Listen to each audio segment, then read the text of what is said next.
in the 1970s taped everything that aired on TV for almost 40 years because she predicted the rise of fake news. Marion Stokes was a public access television producer, a businesswoman, and an activist in the 1970s who was also an avid collector of things. By today's standards, she'd probably be diagnosed as a hoarder. But she was also convinced that we were headed down a path where technology would eventually become so great that the powers that be could manipulate information to lie to us about any historical event that they wanted. So she married her hoarding skills with this grand vision, and in 1977, she started taping everything that aired on TV 24/7. She mostly wanted to tape the news, but she also taped TV shows like The Cosby Show, The Oprah Winfrey Show, and Star Trek because she was afraid that somebody was going to eventually erase the contributions of these black actors and creators from historical record. She did this by recording the different TV channels 24/7 on VHS tapes on multiple VCRs and TVs throughout her house. Each VHS tape had an 8-hour capacity, and when one would run out, she would quickly switch it out for the other all day and night, every day. She did this every single day for decades, and yes, it is as life-consuming as it sounds. In fact, she scheduled her entire daily routine around the length of these VHS tapes, with everything like school and work and family outings being planned around her being able to start a fresh tape, go out, and then come back in time to start the next one. Her collection of these tapes eventually got so big that they filled her entire house, and she started having to rent multiple storage units to house them. She eventually collected over 71,000 Betamax and VHS tapes throughout her lifetime. But these recordings weren't the only thing that she collected throughout those years. She also had half a dozen daily newspaper subscriptions and over 100 monthly magazine subscriptions that she collected for decades. She also owned 192 Macintosh computers that she bought throughout these years, which is believed to be the largest private collection of historical Macintoshes. And she even at one point told her in-laws to invest in Apple early on, and they got very rich from this. Marion Stokes recorded everything on TV between 1977 and her death in 2012. Eventually, as she got older, she hired an assistant to help her with the tape switching. And the very final thing that she recorded on December 14th of 2012 before her death was coverage of the Sandy Hook shooting. In 2013, a year after Sergeant Worley, how old were you when you enlisted in the Army? I was 14, sir. 14? How did you get in when you were 14? Well, I went to Peoria, sir, and told the recruiting officer there that I was 18, so he let me in. How many combat missions were you on in over enemy territory? 22, sir. 22. Where were they mostly? Mostly where they were in Africa, sir. Sicily? Sicily, Pantelleria, and Sardinia. Have you got a girl back home? No, sir. Girls don't bother me much. What did you miss mostly while you were away?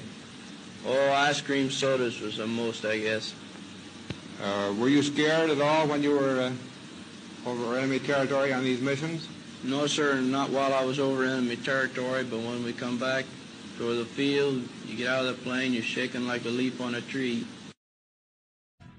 That's not human! That's not human! It actually bothered me the first time that I heard it.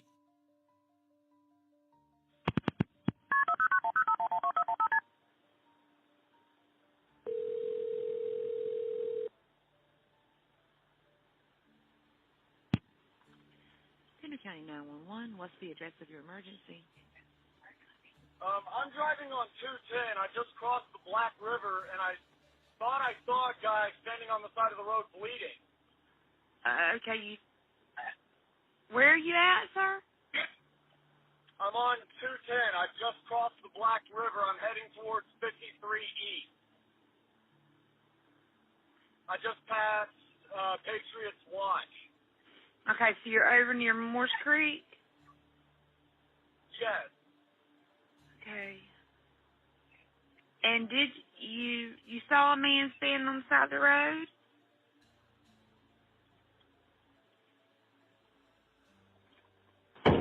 What the? What was that, sir? That's not human! That's not human! Sir, are you okay, sir? There's something in the bed of my truck! Okay, what's in the road? No, it's not in the road, it's in my truck. In the bed. There's something in the bed of your truck? Yes, ma'am, I just turned on my bed lights for my truck and there's something in my bed. Okay, sir, when you say something, what do you mean? I just knocked it off of the bed of my truck and went over my roof. Okay, what was it?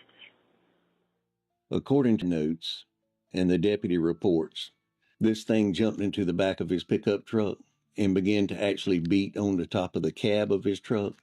You could actually hear something beating on the top of the truck. The caller stated that it was beating and scratching on the top of the cab of his truck. He actually stated that he was able to engage his bed light and was able to somewhat identify this object that was in the back of his truck.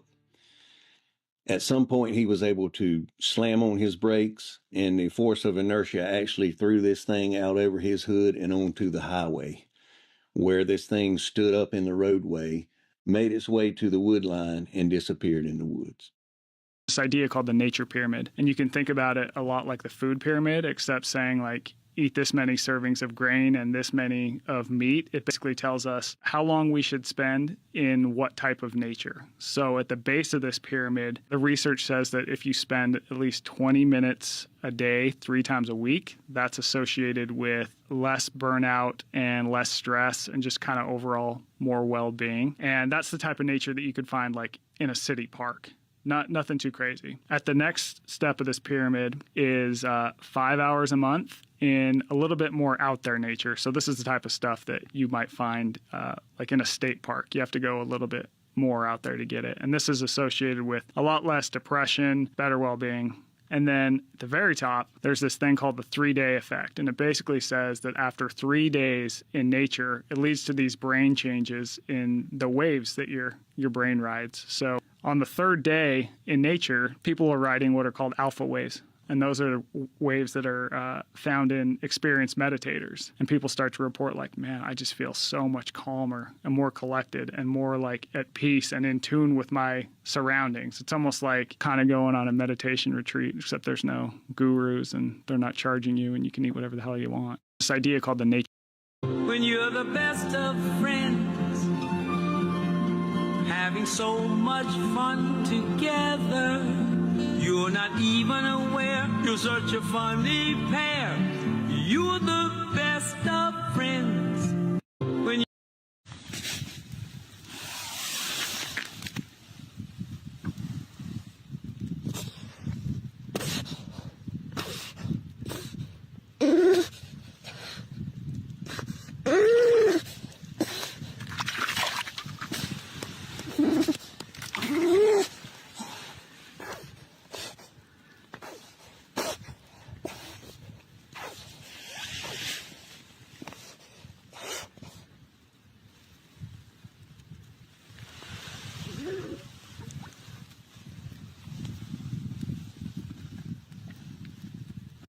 You mean to tell me people willingly put in these devices into their homes that were listening to everything they were saying?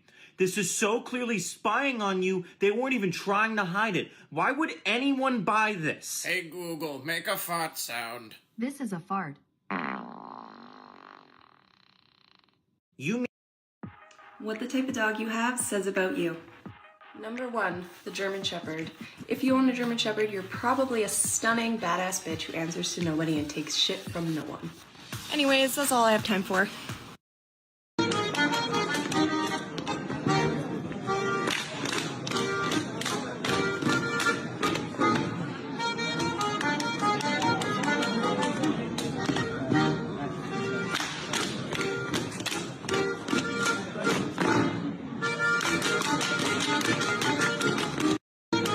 The only thing keeping friends together are meme group chats. You have to know how racist your friends are. And the only way to find that out is to figure out what memes they see. To be honest, you can't actually be friends with people unless you figure out how awful they are. Like, if you opened up any guy's group chat with his guy friends, you're gonna see the most derogatory, awful things you've ever seen in the world. You don't wanna see the memes that I've sent to people because they reveal too much about me. And I only want my true friends to know that. And that's why we have these meme group chats.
happy Thursday, or as I like to sometimes call it, Practice Friday. I'm feeling like it's a Practice Friday today. You have joined the Creative Chaos stream, and I thank you very much for being here. This is a show dedicated to shining a spotlight on fascinating people creating fantastic things outside the mainstream, because really, we all want to give the middle finger to the mainstream. We're done with it, right? You got to support the indies out there if you are truly done with it. Don't forgive Marvel, don't forgive DC and all those major studios. Just turn your attention to all the awesome stuff that's happening on the independent side, because I personally believe it is time for the independents to rise up and all collectively give the middle finger to the mainstream while loving our audience and making stuff that they will truly enjoy. And this show wouldn't happen without Flip City Magazine. And my co-host isn't here tonight, so we're going to go straight into the promo section, and we're going to take a look at the campaign that we have going right now for Flip City Magazine. We've got the Parodies Special Edition. This is 5 years in the making, and we're only at 17 backers. I need to work harder on the networking and getting on more shows and stuff like that to tell people beyond my own audience that Flip City Magazine not only exists, but we exist to entertain you all uh, while being subversive and making fun of the mainstream. And we don't do it any better than with our parodies. It's an 80-page full color magazine featuring all kinds of great parodies. Here's the cover. And you can see we've got the Mandalorian with Grogurt in his floating walk there. Isn't he so cute? He didn't win for cutest baby last week, but I still think he's darn cute. We've also got the Woking Dead Farrell Dixon, where Farrell finds himself in Paris fighting off Euro zombies while heavily brooding heavily. This is perfect. Our parody of Stranger Things, because they're closing out their series run on New Year's Eve. So you'll get this Strange Earthlings as part of the parodies. We've got lowered the ratings of horror. You guys remember how terrible those ratings were over on Amazon. We've got Star Trek Retard. We've got the Jerks of Joke Island. That is the Curse of Oak Island parody. Super hilarious. I think that's probably one of our most classic parodies. And we've got a couple of all-star cameos in that one. We've got House of the Alon. We've got the original Woking Dead, plus so much more, including Snarky Ones of the Galaxy, Spoonamon, Not Halloween Again, Weirder, He Demanded More Again, and even more beyond that. The main team is Scott McKenzie, the mad mind behind Flip City, the writer and creator of the world's only and best satire, along with our highly talented cartoonist, lead parody artist, Ben Sullivan. We're going to have him back on Creative Chaos very soon, so you guys get to meet him for the first time, or again, if you've watched any of our earlier shows. And one really cool tier I want to point out to you is for only $35, you get the magazine and our very first collector card trading set. That includes 11 standard size collector's cards, full color, full gloss, with stats on the backs of them, and they're going to be super funny. So you don't want to miss out on this. You can find that at fundmycomic.com/FlipCity27. And look, we only have 29 days to go. Let's hit that goal. All right. That does it for my promo tonight. Thank you all for being here. I'm going to check in with the chat before we bring our guest in. And besides our wonderful mod checking in, saying, here we go, right when I went live, I really appreciate you, Vulcan. We've also have Matthew Craig. I think it's Craig. And you can correct me, Matthew, in the chat if I'm wrong. saying hi. And you guys also don't forget, besides promoting Flip City Magazine, we also like to promote other people on this show. And I didn't forget you guys over there on Pill. We got Madison Entertainment Group rating us with 2 people. We've got Ghost Pepper popping in, and I think probably a couple of lurkers. And thank you so much for the cookie donation. Nom nom nom. Good stuff. I appreciate it.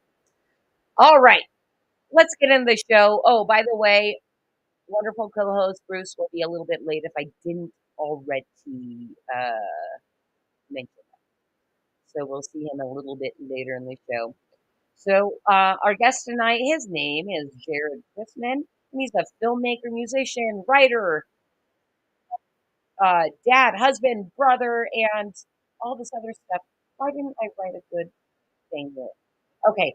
He's also the front man for the rock band Missouri Breaks, with a feature Western film of the same name streaming now on Amazon TV and right here on the Mattis Entertainment Group on Roku. So let's watch the trailer, or part of the trailer, and we'll see Jarrod on the other side.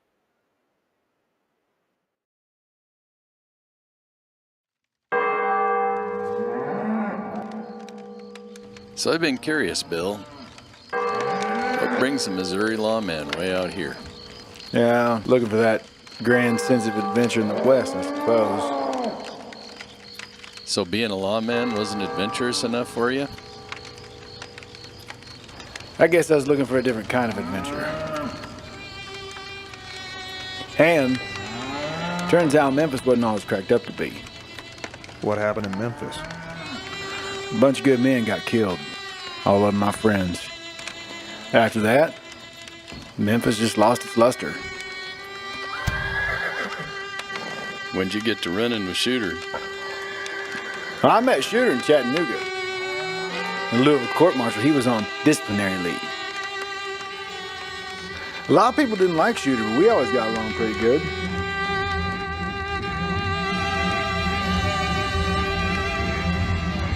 I don't know, Bill. If I was you, I'd grow a pair of eyes in the back of my head.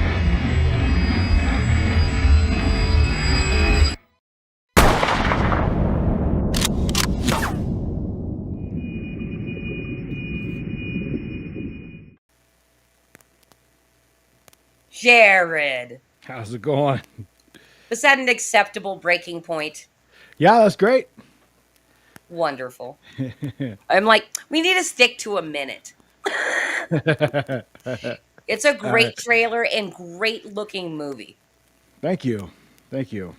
Yeah, that was it was a lot of fun. It was a lot of fun. I mean, it's up to you guys to tell me whether it was good or not, but it was fun to make. Yeah, and just to let everybody know, if you want to find more information about Jarrod and Missouri Breaks, the story, I don't have the whole thing here. Oh, yeah, The Ballad of Missouri Bill. So that is the movie, but you also have a band of the same name. So if you want to find all that information, I have Jarrod's X pinned in the comments on YouTube and also in the description of the video. Very good. But we're going to talk about it too. Yeah. And usually when I post any kind of promotional image with this, there's usually a link to the Spotify, the Apple Music, and all that stuff in there. As well it should be. Some people seem not to know how to link everything out from their social media. You got to have it. That's right. And hail Pops and Madness Entertainment Group and Daniel P. Riley in the chat. What's up, guys? Love you guys. Yes, and I think he posted a comment last week about crawling out of his book pile to come and join the show and say what's up. What is up, Daniel? Good to see you. And of course, Pops from Madness Entertainment Group. We love you guys. Thank you. Thank you again for rating the channel over on pill.net. So I think we're just going to jump right into it because I had questions. Let's go. One of my favorite things to do is to really not ask a lot of pre-interview questions because I want to troll social media. I like stalking people, right? I stalked my husband and I got him to marry me. So it works for me. And it's a love it. very woman thing to do, right? We're good stalkers. So I stalked your social media, did what I could to prepare for the show. And I did not know this until I started stalking you. Because here's the other thing. I've been kind of keeping a tiny eye on you. I'm like, oh, this is cool. This guy's part of the Iron Age. I like Oh, this. thanks. Um, That's very flattering. Thank you. yeah, but then it's my first real time of digging into it though. And so I discovered that you're a musician. I didn't know that previously. And that your band name is the same as the title of the movie.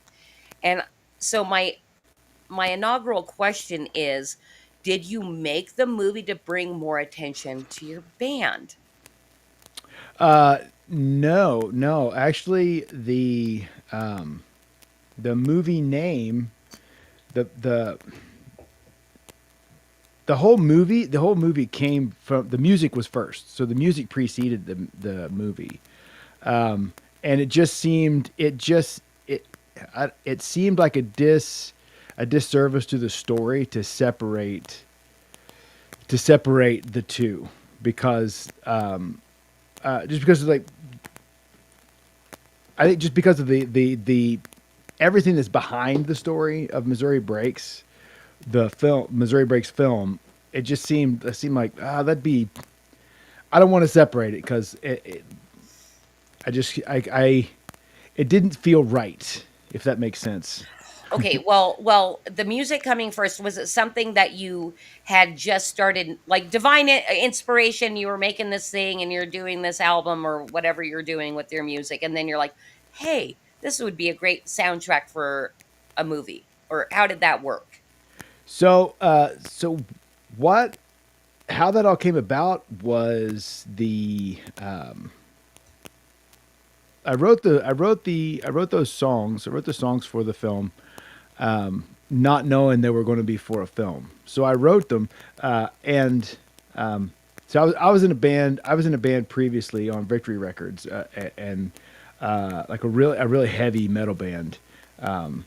And the guy that helped me produce our last record on Victory, he had ever since that record he had always wanted to do another project.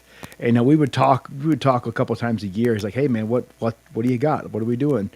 And I wrote those songs, and they're such a big departure from my other band, that I was like, I don't know. So I sent them to Shane. I was like, hey, is there anything here? Should we chase this? And he's like, how soon can we record these? Let's do this right now. And so I went out to the East Coast. We recorded them, came back. And so I have these songs. It's like, well, let's do some music videos. And what this whole thing started out was 3 songs and 3 treatments for music videos that were going to be like consecutive music videos to tell one narrative across 3 videos. Good idea. I thought it was going to be cool. I thought it was a cool idea. And we thought, well, we could actually make a music focused short story out of this if we had some interstitial footage and dialogue to go between each video, and you could string it into one piece and separate you'd have each song individually and then all together in one piece in kind of a music driven short film. So we filmed a little bit more, and then we realized like there's a full story here if we want to chase it. And then do we want to chase it? It's like, we may never have another chance. We have a chance right now. Let's just go. And so we chased it. So I took I took a treatment, just a basic treatment for 3 music videos, and fleshed out the screenplay, and then found a bunch of people who wanted to volunteer their time and effort, and we ran for it. We just swung for the fences. So did you say, hey, so we're gonna be in nature and ride horses? Who's it? Yeah, a lot of it. Yeah. and yeah, I mean, the whole thing, this whole film is dependent upon favors, like the entire cast and crew worked for free. So like we're filming around everybody's work schedule. So like it was it it was by grace alone we were able to do that film.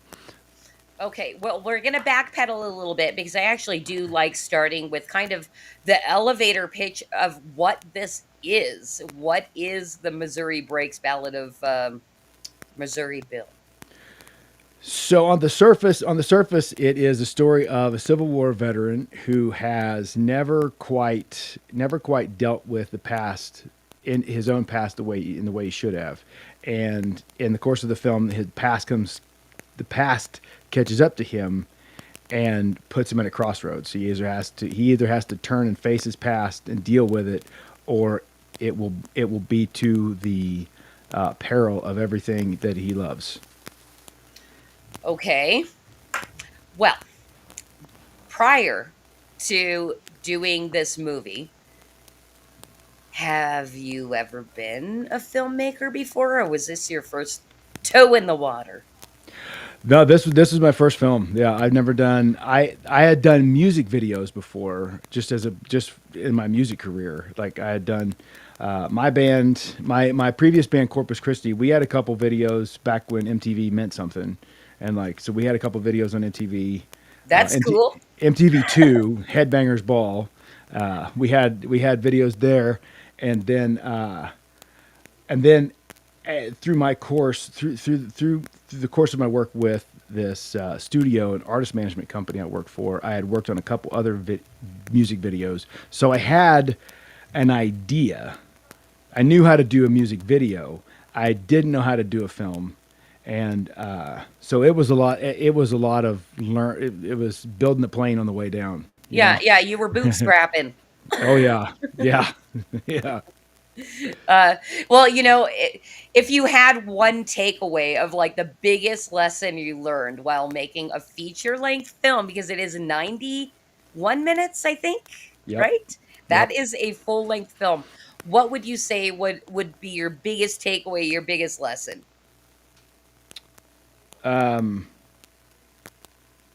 Film more than you think you need to. That's a good one. Yeah. That is a good Always film more than you think you need to, because you never know. You never know where just like a random landscape shot or a random insert shot of something would really come in handy in the editing process.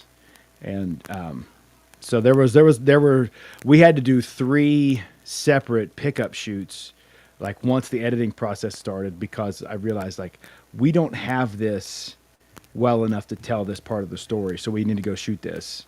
And it was just something that like just not knowing what I'm doing, like it was an oversight.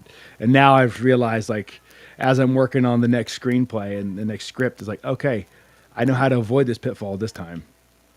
Right. Okay. So, all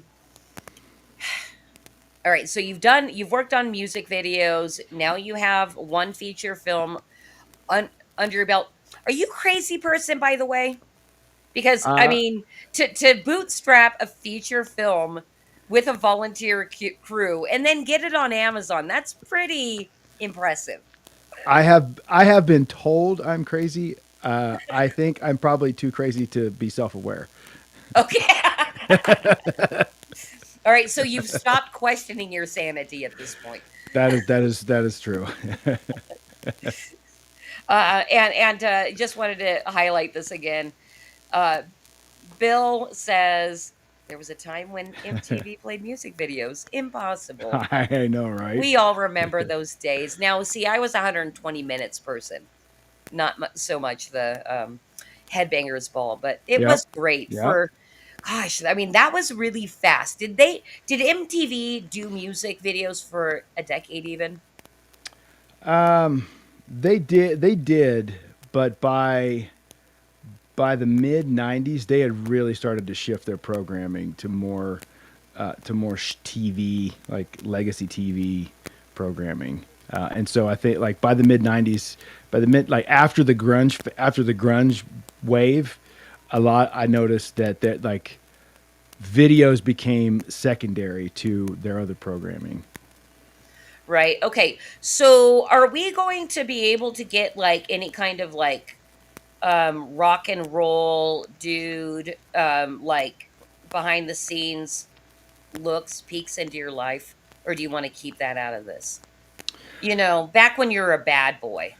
I mean, there might be footage out there. Like I'm pretty milquetoast these days. But yeah, it may exist. It may exist, and if it does, I can neither confirm nor deny. Okay, fantastic. Well, and Daniel says you're an absolute madman, which is why you two get along. That's probably true. Well, and you know, on social media, I think this is how I've come across you the most is you're always hailing Yes, the Iron yes, Age. And we know those folks. We have mutuals like Mr. Daniel P. Riley. heck yeah, man. Daniel's awesome. Love that guy. Everybody loves that guy except for the people that don't. But I love him. All right. Well, why don't we get into a little bit about since we're talking about the Iron Age, like I'm huge into promoting the independent scene. Like I love it. I love that fortitude. Like you made a feature length film not knowing what you're doing. You bootstrapped it and it looks freaking phenomenal and it's streaming on Amazon right now. I'd like to hear your take on whether you do, I think you do, and and why you think an independent movement is so important. If you do, I do. Oh, I totally do. And like across a few mediums. Hail Maji Chan, love you, sister. The so I think so. Let me break it down for music first, and then film, because I know more about the music industry. With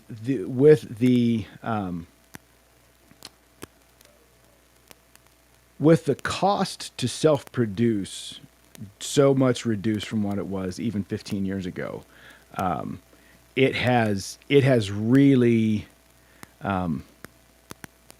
it's really put the screws to the music industry, and the music industry deserves to bleed every drop of blood they bleed. Like they absolutely do. Like the mainstream major labels that like kind of like talk about usury. oh my Right? gosh, like they deserve cancer, leprosy, and hemophilia all at once. Like the whole thing.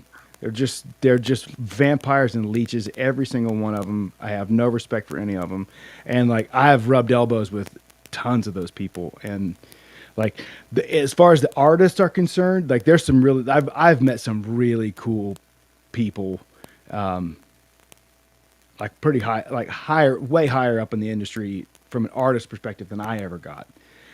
It's at the executive level, like they deserve all of the business failure, every bit of business failure that comes their way, they earned it. And so with indies being able to produce and go direct to listener without them is beautiful. I There's have found so much great new music on Instagram. yeah, I'm like, wow, look at you guys. Like you are not signed and you freaking rock. yep. And they can produce their own high production value music videos. Oh yeah. You Yeah. know? You can do right now an independent artist can do everything better than a major label, everything better and faster than a major label was able to do 10 years ago. Like they just do. And for way, I mean, it's not even worth discussing how cheap they can do it comparatively. Right. And I like the first music video on our first record was the prime example of that, because the budget, I've misquoted that. I have since gone back and looked at the record, but I've misquoted that on other shows. But like the budget for that video was 50 grand. Like 50,000. That's a shade less than double what I spent on this entire feature length film. It was 50 grand for the music budget, and the director blew 20 grand of that renting an IMAX camera because he wanted to film in IMAX. It's like, this is a music video for MTV, bro. Like, there is no need for this screen. This video is never going to be on a 52-foot screen. Like, what are you doing? But 20 grand of our video like that, and like, you can do a guy with an iPhone and a guy with an iPhone and a cheap drone can do exactly what that video did for maybe $1,000. Well, those two things and a vision. Yeah, that's true. That's You true. know? That's true. You can't put those things in the hands of a dullard and come out with a good music. That is true. And like a good videographer would do that well. Like, but I was not impressed. I was not impressed with what, like, visually that video looked cool. Concept was just a performance video in the snow. Like, it wasn't anything great. So I'm sorry, and this is the IMAX video camera yeah, guy? yeah. And so you're Yeah. not going to do something like full of spectacle. Oh no. Oh, No, it was like I'm angry. If you see the video, if you know, knowing what you know now, you watch that video like, why the hell would you film this in IMAX? And that was just, and to put that in perspective, that was IMAX in 2009. That's how much it cost to rent the camera back then for that one day. Yeah. Like, Hey, I just wanted to highlight one comment because it's gonna take care of a couple things. What is up, Princess Carrie? And also, Jarrod, you are crackling. I don't know if you am I know crackling? that I can't mic hear is it on my funky. side. Yeah, your mic is a little Oh, funky. I don't know if I'm there's any so adjustment sorry. you can make. It's okay. It's not terrible, but it's not great either. If I move it closer, is that better? Is that, No, I think it sounds like a chord issue to me. okay, hold on just a second. Yeah.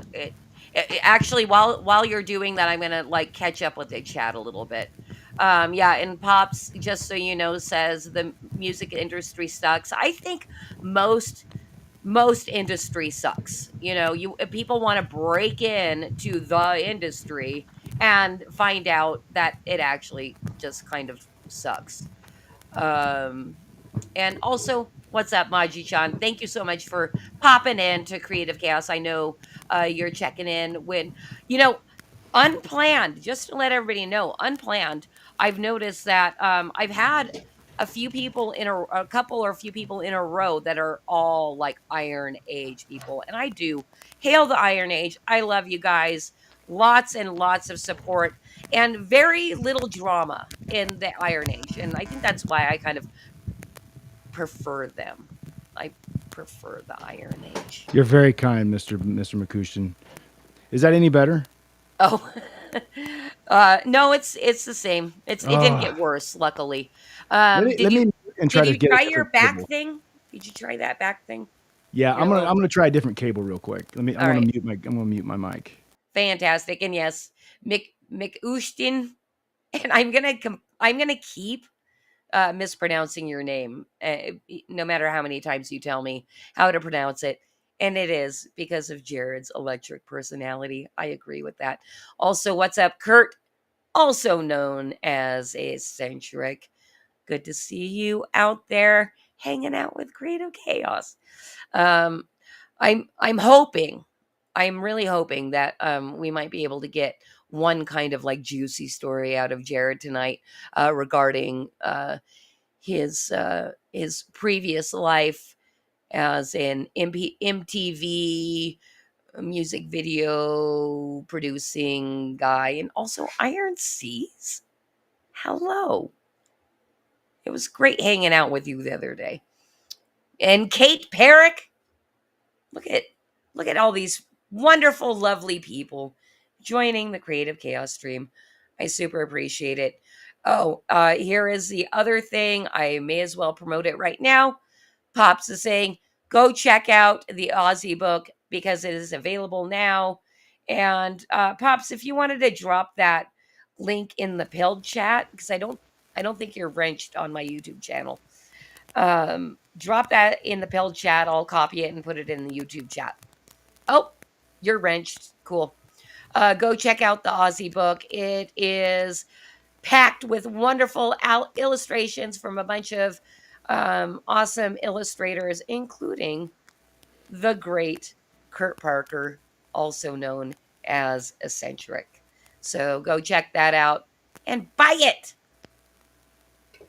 All right, you're still crackling. We're Oh, gonna okay. deal. Carrie, stop complaining. Sorry. I'll try to figure out what that's going on for her to Don't get leave it. me for too long. My audience knows I don't do well alone. Like I prefer the crackling to being alone. Okay. Well, yeah. I'll fix it. I will fix it later, and the next time I'll try to have this resolved. No problem. All right. So I think we got a little bit interrupted of like the importance of the independence, but you did start with the music, you know. Oh, But right. as Yeah. yeah, so you started with the music. We kind of went over that, what people can do for like super cheap. Um, especially when you have creative friends that are willing to help you for free. Yes. And I want to bring that back into your movie because he had previously said that you got a lot of people to volunteer. The cinematography is pretty dope Thanks. in Thank you. Missouri Breaks. Tell me about that. Who did you score? Who had the camera? How did that work?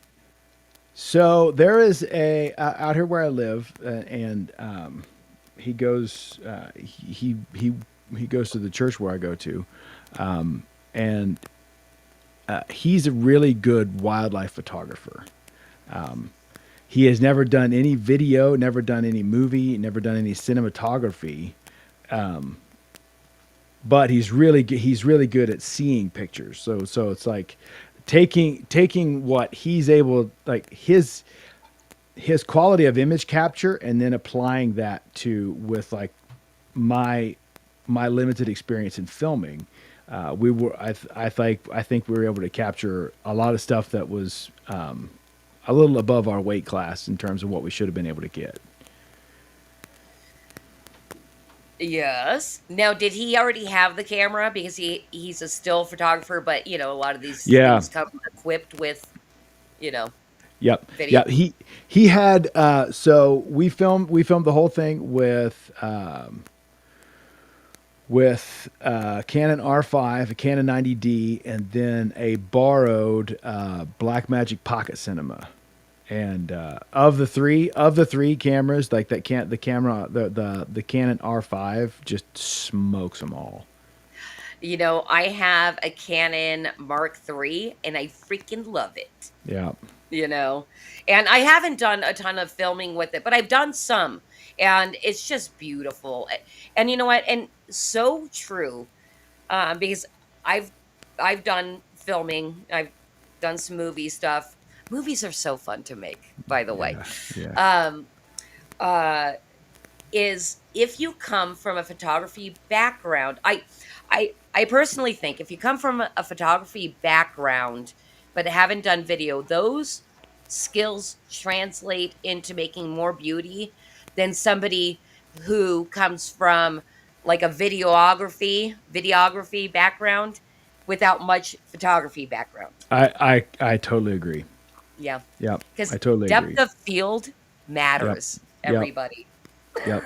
And well, like my favorite cinematographer of all time, mostly like prior to films, he will research a lot. I don't know if it's mostly depending on the project, but I know he does a lot of his research going into a film with still photography.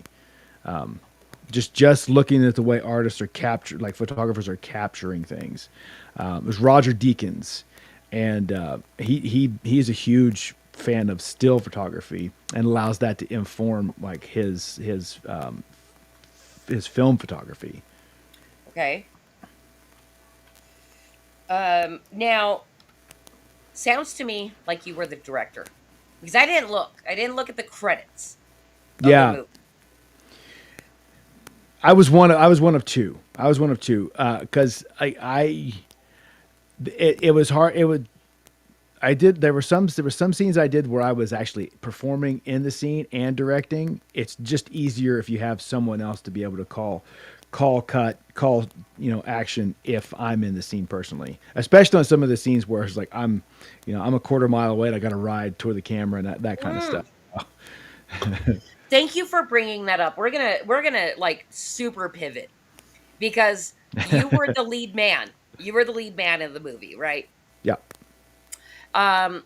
First, you looked much different. Was Yeah. that a fake beard? No, that was a real beard. And my facial hair is super thin, so that took like a year to grow out so you could see it. Really? Oh yeah. Yeah. Now, I have no clue if you're in a relationship or not, but if you were, did the lady like it? She liked it for a while, and then but before we were done filming, she's like, "I cannot wait till this is over. I hate your face." Because it looked like you also grew your hair out. No, that was a wig. Oh, That was that a was wig. a wig. Yep. Yep. Darn, I had it backwards. I thought it was a fake beard and real hair. Yeah. Oh, I wish I had those locks. No, the beard. And the funny thing too is like, so there's a flashback scene in the film that is set 14 years prior to the story, where he's like Bill's fresh out of the very end of the Civil War. So he has the Colonel Sanders with the lip tee and the sideburns and everything. So we filmed that last so I could shave it, and so I wore that for a couple days going in before we were ready to film, and you every time she saw it, it's like, oh, we're almost there. She's like, I haven't kissed you in a year. Cause she's like, I refuse to kiss a shoe brush. Aw. I'll still kiss my husband when he's grown out. It's a little gross, but you still have to kiss. Hey, let's just check in real quick with the chat. I just wanted to say what's up to AC Pritchard. Hail, saying AC. hail. Saying hail to everybody, and you're absolutely right. We are going to replace Matt. Well, I mean, Matt's not even a thing anymore, but that's kind of the goal. And then also thank you so much to Madness Entertainment for gifting the shades over on Pilled, and hello to Woody M.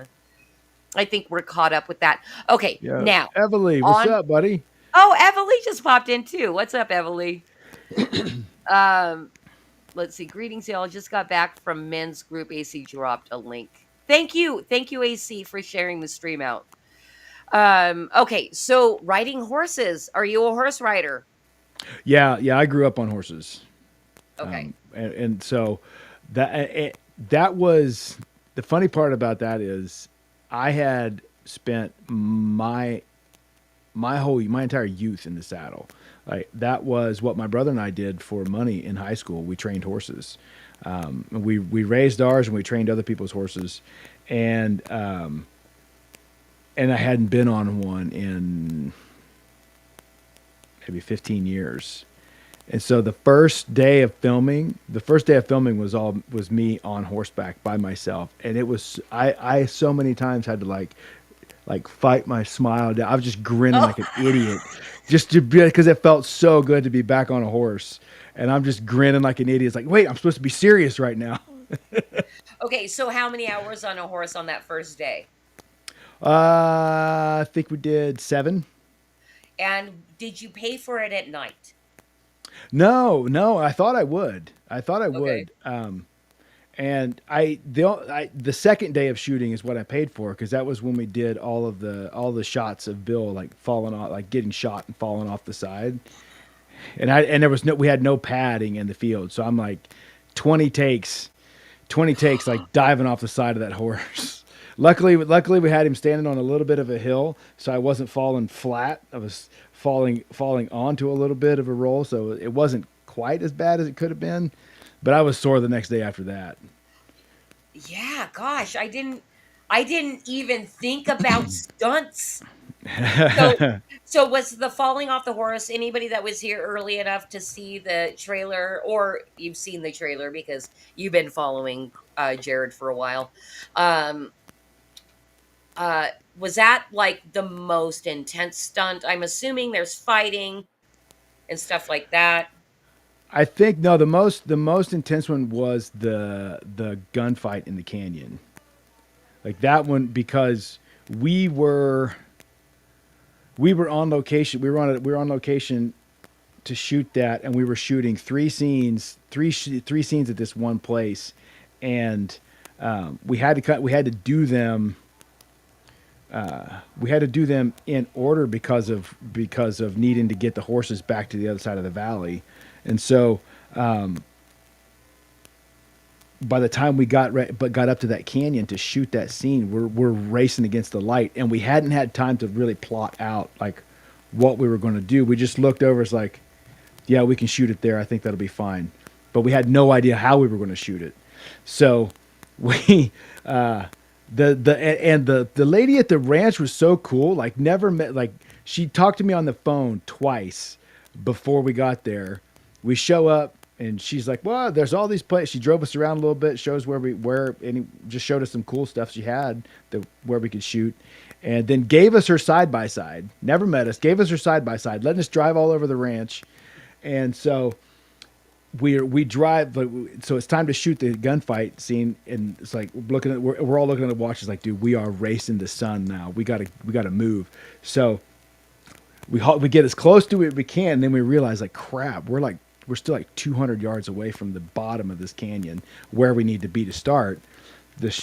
And so like, okay, so I took the actors over to the other side while they were setting up the cameras, while the other director and the cinematographer, the DP, are setting up the cameras, and we start practicing. It's like, okay, boys, I think this will work, and if we get the camera from here, so I'm on the other side of the canyon, figuring out where the cameras are going to be, and then figuring out a course that I can actually start, run through, have the gunfight, and end in a logical place.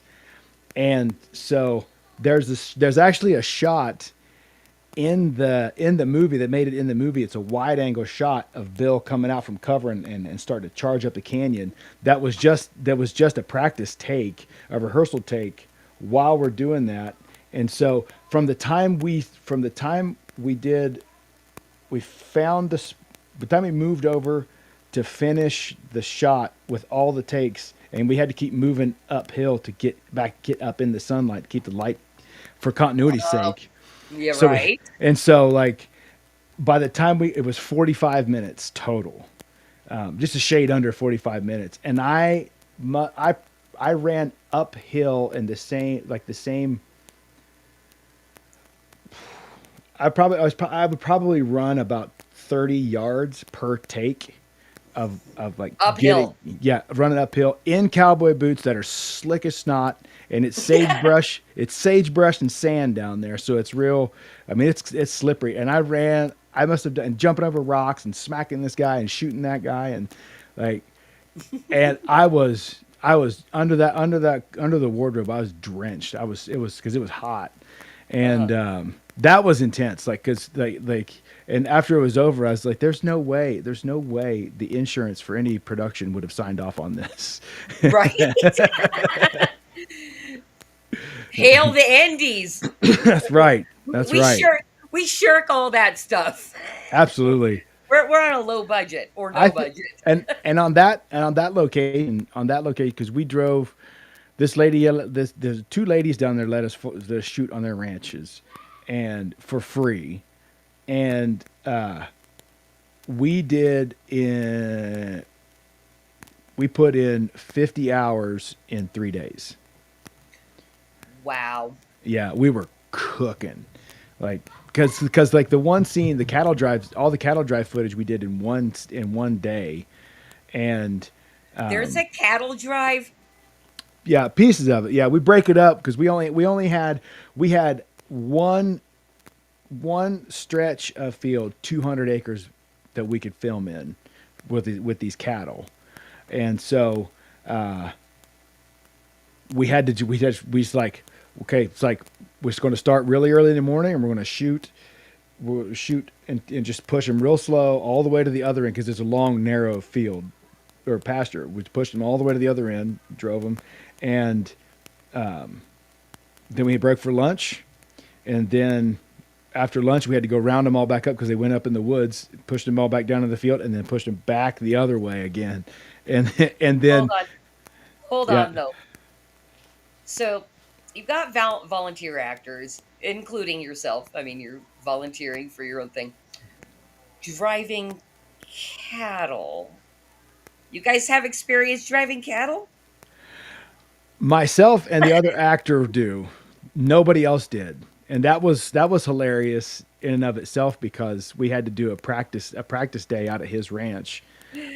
So because the horses came from where I live, but we were filming 9 hours south of here in Cascade, Idaho, and I was like, Raleigh, can we use the horses? Because like I need like these two specific horses have to be down there because we've already filmed with them up here for two different things. Yeah, they've been cast. Yeah, and he's like, yeah. He said, and so we're talking about what we're doing. He's like, wait a minute. Do Silas and Weston and Mac have they have any riding experience? It's like I don't think so. And it's like, well, if we're going to be pushing cattle, we should probably get them out here for a practice ride. So we bring them out to the ranch for a practice ride, and realize pretty quick it's like, okay, we need to give them some special horses. and so the horse, yeah, we had to. There were and it actually there's a scene in the film that that had to be in the film for practical reasons, but it served the story, but we had to do it for practical reasons to get Silas on the right horse, get Silas on the horse that he could manage, because the horse that Bill has to ride and a lot of that stuff is this really like powerful, like you got to be a rider. He's a rider's horse. He's a super strong, like super juiced, big quarter horse, and like if you're not a rider, it's gonna be a bad day for you. And so we had this. I have to ask you this real quick. Yeah. Have you ever heard, like in the film industry, people talking about like don't work with animals and don't work with kids? Yeah. Now, have you heard that before or after? Yeah, I heard that before. Yeah. Which is, but like that's what was so cool about this for me, because film has always been a huge influence on me. It's like even with my music writing, I was as much inspired by film as I was other music. And so because that was all that me and my brother had growing up was movies, because like most of the time we couldn't afford cable. We lived out in the sticks, so the antenna was useless. The only video games I had was when my uncle Bruce let us borrow his Atari 2600, and that was about the time the Nintendo came out. So we were just always behind. But what we did have, because someone gifted my dad a VCR, it's like we had movies. So my brother and I would watch movies over and over and over and over and over again. Like, and so like repeat watches for movies it's weird for me to only watch a movie once. And so film has always been a big inspiration for me, and I've always loved all the behind the scenes. All that, like HBO or Showtime, when they had the making of some kind of movie, like I was locked in. It was so much, it was so cool because I just loved the medium of film so much, and I never thought I would ever be able to make a film. And so I've heard a lot of those idioms where you don't work with animals, don't work with kids. Like Right. like golden hour is the best for outdoor light. A lot of those idioms I had known just peripherally from just being so enamored with film growing up. That's interesting, to like kind of take your education just by watching the how-tos behind the scenes. Yeah, yeah. Here's how these people handled this. Yeah. It's interesting. um, wow. Okay.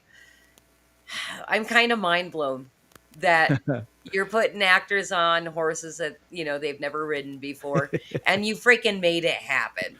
You know? Yeah. Yeah. Yeah, I really like without the grace of my friends, like I couldn't have done it. And everyone was willing. It's like it was like, well, I don't know how to ride, but I'll do it. Yeah, sounds fun. Let's go. And Yeah, so, right. and then like especially with Raleigh. So Raleigh and Janice, they have a working ranch here in North Idaho, and it was, and that's where we started filming, because they have a ranch and they have the horses, and they let us film there.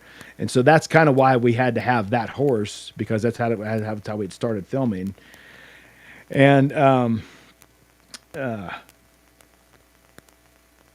it was such a big deal. Like he downplays it because he's that guy. Like he downplays. I was happy to hear it. It was no big deal. But like they hauled 4 horses 9 hours south, worked 50 hours, and then drove home for free.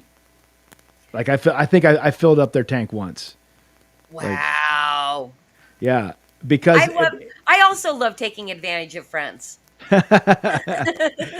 well, come to find out, like in the process of this, like it had been one of Raleigh's like life dreams that he thought he would never get to do, was to be in a Western.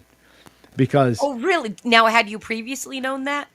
I did not know that. Okay. So when I asked him to do it, like his wife was ecstatic, because it's like, this is Raleigh's chance. Like he's going to get this dream. Because the thing is, like, they do tons of like there have been a few movies filmed on their place, a bunch of like commercial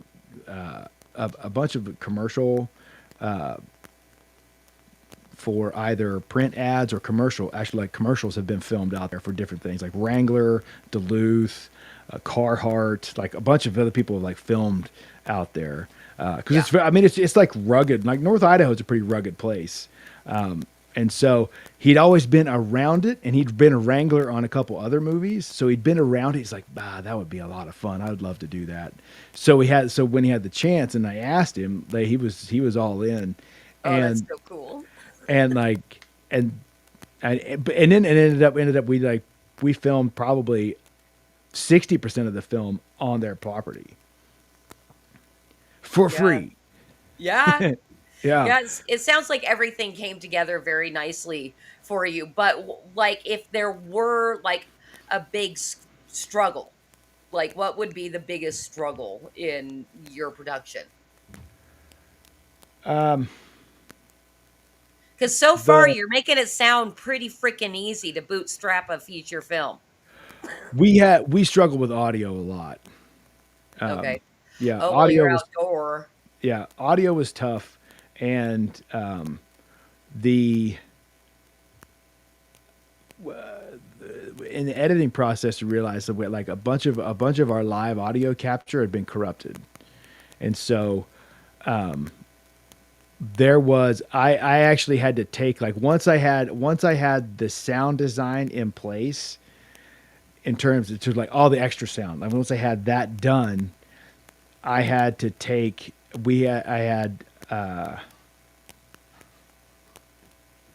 all the main characters had to do ADR, and so I had to line up all that ADR for most of the stuff. Some of the stuff was, some of the audio capture for the dialogue capture was okay, a lot, but the majority of it is all ADR, and I've never done ADR before, so I had to do ADR. I had to record the ADR, and then I had to go in and line it up with the film, and so that was a process. But then because Bill's dialogue is so critical to that, it's like I can't do this one by myself, so I had to take it back to my buddy back in Maine and go, and he and I sat for about set for 2.5 days, and worked on just doing finishing the ADR and getting it nailed down. So what's funny is there's a ton there, like I've watched the film with people and they're like, oh, that was ADR. It's like, no, that wasn't ADR. Like, and they're like, well, that felt like the live capture. It's like, no, that was ADR. Okay. And so it's like, Interesting. I was able to I was able to massage stuff enough that like you got to really know what you're listening for to really find it. But the audio was a pain. It was rough. I really struggled with audio. And Woody's heart is going out for it to you. And I can only imagine, having to, recreate audio and lay it over. Jarrod, I'm going to ask you to do one thing. There's a conversation going on in chat about like Blu-rays and DVDs and streaming and blah, blah, blah. And I have to grab something. Can Yeah. you explain to people what is going on, what your plans are for distribution? Are you done with it? All that kind. So I'm basically ignoring you while you tell them. Very good. I'll be Very right good. back. So at this point, the film is pretty much in the wind as far as what we can do with it. It's it's on a bunch of platforms. It's on Roku, on Pop's channel, the Madness Entertainment Group, Amazon, Tubi, this place called Fossum TV. YouTube just bought a license for it for their like ad-based streaming, I guess. So, and we did get upgraded to streaming free with ads on Amazon because up until this point it's been rent or purchase only. But I think this winter it will come into the rotation for free with streaming. In terms of distribution for the film, though, I think that's about as far as we can take that one. And my hope is just to be able to use this film to help springboard the next one. Right. Well, perfect segue, actually, because you had mentioned you were working on a screenplay. I don't know. Do you still need to answer questions? I'm sorry to interrupt you. I don't know. Like the thing is, like I would love to do get some DVDs made, especially get some Blu-rays made. A lot of this we shot in 4K, so we could do a 4K transfer pretty easily. It's just cost prohibitive to do it unless that's the thing. It's just cost prohibitive to do it. And it's something right. It's something that I will absolutely do in the future if people want it. Like if people want to do it, if I can make something of this where in terms of film production, I'm not robbing Peter to pay Paul to do it. I will absolutely do a physical copy run for this just for like the 25, 50 of you guys that just would love it for the cult following. So have you done research into like how much it would cost to do a run? I mean, of course, it's all in quantity, right? Right. That's the thing. Yeah. Yeah. And it's just like I did the whole thing. I did the whole thing on American Express, like the first time. American Express and Favors that's just how it happened. And so like I cannot as a man seeking a healthy marriage do that again. Nor grow a beard, apparently.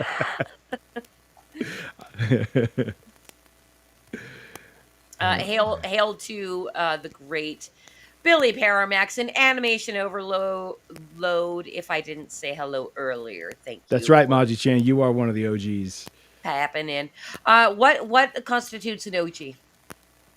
Well, Maji was one of the first people to interact with me when I found the Iron Age community through Royce, and it was so funny, like how that happened. So I'm listening to Friday Night Tights one night, and Shad, so someone had super chatted Gary about A Drink with Crazy, and Shad's like, "Hey, I know that Really? guy. He's legit."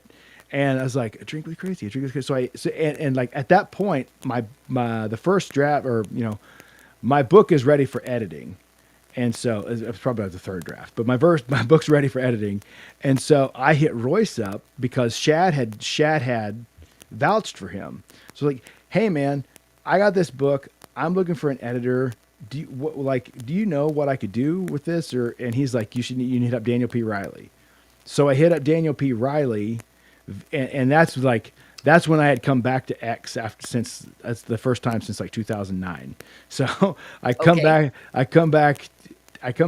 and so like I'm sending all these DMs, and I'm seeing like, "Oh, this is like M. Anthony Harris and this Everly Music guy, this AC Pritchard, this Maji Chan. These all seem pretty cool." So I start hanging out in Royce's stream, and and got introduced to all these awesome people that I know now. And like, it was like Daniel, Maji, M. Anthony Daniels, AC, and Everly, and Christian Magram, Kahuna, Ultimate Kahuna, were like the first people to like come like kind of shoulder up with me and like, "Hey, let's go, let's do this. This sounds cool." To the point where it's like AC and Everly did the movie poster for the film, and Maji is one of the beta readers for my novel, and so yeah, like it's cool to have met these people through such a random route. It's a really tight community and Yeah. very, very helpful, wonderful people in the Iron Age. Yep, I agree. Yes, I'm like, "Oh, I know that person. Oh, I know that person." I have a dog chewing on my ankle right now, just so you know. If you see me wiggling or swatting, yeah, he's being a pain. Anyway, I can't believe I let him into my office. Uh, eventually he'll calm down, and then I'll let him get on my lap so you can see what a beast he is. Anyway, all right. Enough about you. Back to me. I'm just kidding. We're actually I need you to explain something to me. Yeah. So this is a segment in which, because Jarrod, you look white. Ow. Okay, he's coming up anyway. All right. So I just want to hang out, Mom. using my headphones. Sorry, everybody. This is Ozzy, by the way. He's normally very well behaved, but he hasn't seen me in hours. And I gave him a bone earlier, so I think he's in the mood to chew. You guys. All right, that's Ozzy. Isn't he cute? Get out of here, you knucklehead. All right. So this is you're white and you're male. And I believe you're a Christian and you're straight. Basically, you're the most hated person I know, in the right? United States of America, right?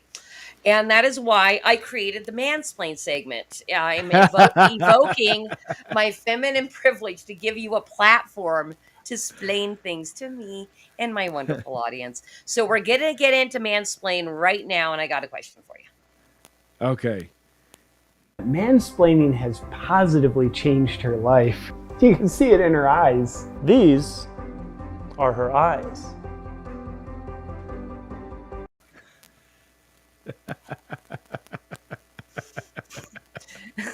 I don't know if That's my awesome. stopping. Okay, I'm so sorry, Jarrod. No, go ahead. My Go ahead. question in one moment, I'm throwing him out.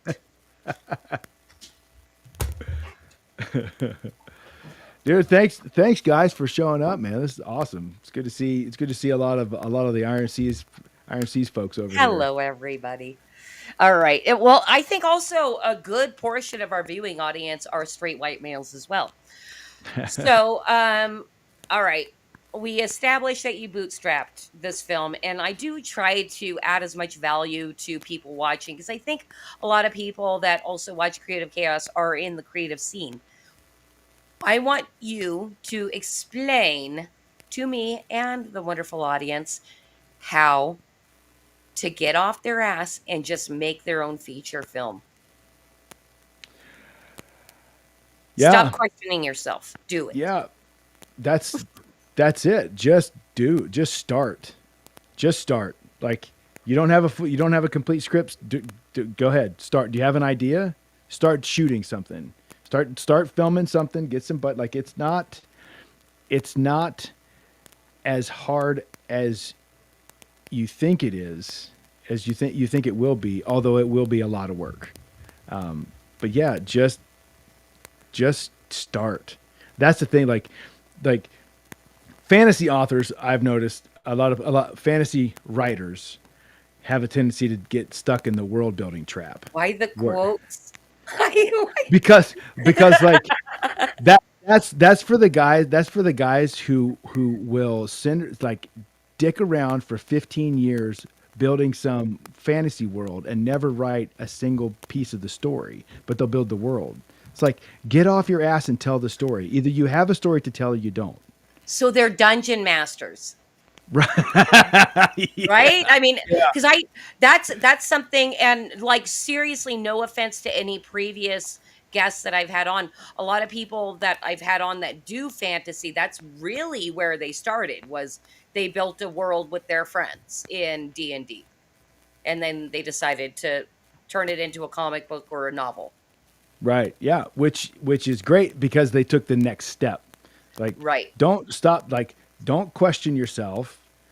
Don't worry about what other people are going to think, if it's good or not. If you have an idea and you like it, do it. And just start. And once you finish that first step, take the next step. Don't stop. Like it is only as hard as you make it. And go into it expecting that no one, you have to be willing to go into it expecting that no one will see it, no one will like it, and you're okay with that. If you can do that, then you're going to make something. You're going to make something that at the very least you yourself will be proud of, and that will be plenty of reward. Because if you're doing it for any other reason, like if you're doing it for any other reason, then you're in the wrong business. Interesting. I don't think we've received that piece of advice, but I really, really love this. That Daniel P. Riley himself is agreeing with me. And I think that was about saying basically you're a dungeon master. Yeah. You know? Yep. Yeah, seriously. And I wonder, and people in chat can like give me feedback on this. And I think this might be how you are as well, Jarrod, is you do one project and it leads into the next project, maybe within the same world that then leads into the next project. Do you think that's how like creatives just work? God, I hope so. I'm there. Ones with work ethic. I mean, yeah, maybe, probably. And I mean, that's the way I have to do it. Like, there may be somebody else with a better formula that works much better for them, and they're probably someone who is way more successful, and that's great. It's just like for me, like this. If I don't respect this like I would respect a job, then I'm not going to do it. Like when I'm working, I'm working, and the thing is, like, I love doing this, so it never feels like work. And so, like, if you don't love doing it, just for the sake of doing it, then you probably need to. This is a hobby, and you shouldn't take it so seriously. Right. And then I'm going to take that just to say goodnight to Bill, and he's letting you know if he wants to adapt his stuff for a movie, he's hitting you up. And you've been warned.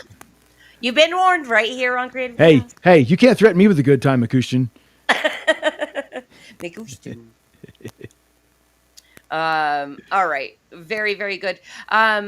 So I think you've mansplained appropriately, and I get it. Like, I'm living it, right? So yeah, I already knew this, Jarrod. God. Yeah, obviously. You should have said, "Listen up, toots," first. and then I would have really listened. That was brought up recently by a guest. Like, I can't wait to debase you, and I'm like, Night, Everly. please do. Oh, bye, Everly. Thank you for stopping by. Love you, brother. You know what? No. Because you did touch on, and I think this was before Mansplain, how you were able to kind of network. You found, kind of by the grace of God, Yeah. Drink with Crazy and Iron Age, and these people to help you out. Tell me, how important do you think that is as well, being an independent creator, networking and building a community?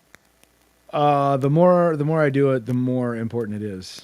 It really is, and it's for me. That's the hardest part because it's the part that is most against my personality. Because left to my own devices, I will sit in a room with curtains and watch movies and write fantasy all day and not feel bad about it at all. Okay. I'm an introvert by nature, and I've come to accept the importance and the necessity of networking. And so it's like it's vital. Like if I didn't like, I wouldn't have without the people from the Iron Age that were constantly like interacting with me on X, like this film wouldn't have done. I don't think would have done anything close to what it has done. It hasn't done much in the grand scheme of things, but for me, it's been a lot, and that's enough. And that's enough, because it's like they encouraged me and supported me through the process, and we're just happy to see what was going to be coming up next. Okay, and sorry, I got distracted with the chat for 1 minute because Oh, no worries, no worries. I just keep seeing Billy Power Max saying thanks, Pops, and thank you, Pops, for everything that you're doing. And I'm like, I need to stop like butting in on private conversations, but drama, drama or happiness, which I think a lot. Do you at all feel like you want to or feel obligated to kind of pay it forward, like in the scene, like when you can help out and volunteer For sure. time or do things? That's something that I Yeah. really love about networking in the independent scene. It's like, hey, listen, if I have a skill set that I can volunteer, it isn't necessarily to pay the exact person back, but I'm paying it forward to somebody else. And I think a lot of people understand that, and you can have a healthy community that way. Yeah.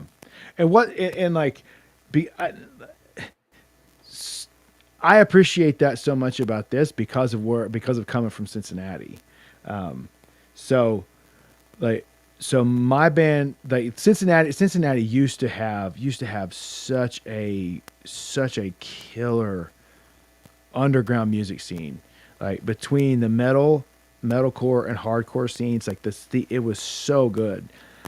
And then it got really, really clicky once a couple bands started to get successful. And so by the time we got signed, it sucked. Like Cincinnati just sucked. Like it was so clicky and so much snobbery between bands. And that sounds really gay for like metal people. Oh, there's so much snobbery in metal. It's absurd. Like some of the biggest snobs you will ever meet are travel in metal circles. That is a fact. And so coming from that but experiencing what it was like before that, and then playing in other towns where it wasn't like that at all. You go to some of these other cities, and some of these other cities, it's like, dude, band, like there may be 4 bands represented on one song for one band. Like, hey, you guys want to come up and do this song with us? Let's go. And they're like two front men and the drummers up on the stage, and they're all doing this song together. And it's like there was so much collaboration we would see in these other cities. Is like, man, that sucks. You just didn't have that in Cincinnati. And so like to come into this community expecting that, but being welcomed with open arms, like that was a breath of fresh air. It's like, okay, I'm on the line. I'm on the line with these people. Nice. That is good to hear. I am hoping that, we get to see some major success in the network and see how it goes and hope. But that's the thing, jealousy is in human nature. And you know what, I'm not going to bring it down. That's for Conspiracy Corner, which we're going to get into right now, Jarrod. Eccentric was a Cincy guy. Blue Ash and Norwood. Oh yeah. I did mean to highlight that comment. And then Carrie says, and Carrie's from the UK if you didn't know already. She's a metal fan, and there's no snobs here.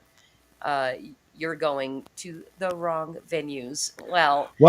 Sounds like the UK. That's probably an international thing. And it was more like, so the snobbery in the metal scene is mostly from the bands. That's the thing. Like it is, you will have genre snobs in metal, at least I'm speaking for American metal fans, Carrie, but like you have genre snobs where it's like, I don't like that band anymore. They don't shred enough anymore. It's like, shut up, dude.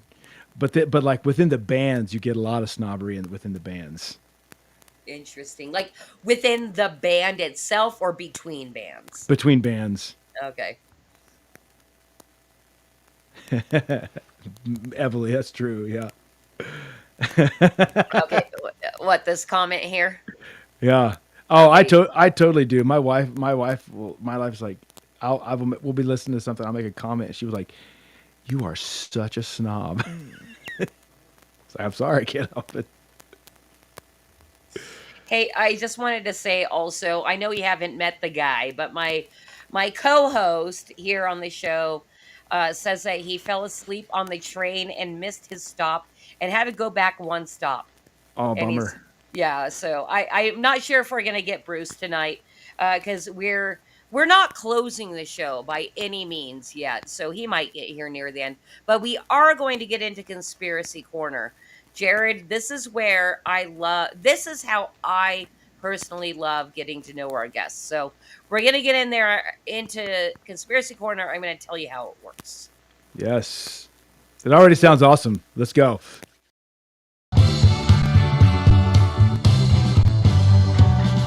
I want to live with a conspiracy girl. I could be prepping the rest of my life with a conspiracy girl. Those weren't aliens. Those were aliens. All right. So I personally love getting to know guests by how much of a conspiracy theorist they are. And I basically know everybody I'm going to have on this show. Number one, either has never watched the show and then this makes them very uncomfortable. Or two, that we're kind of based, and anybody that's like kind of based is a conspiracy theorist these days. I mean, am I right? That is a fact. All right. That's a fact. And guess what, Jarrod? We have a wheel. Oh, for real. You want to see the wheel? Dude, spin the wheel.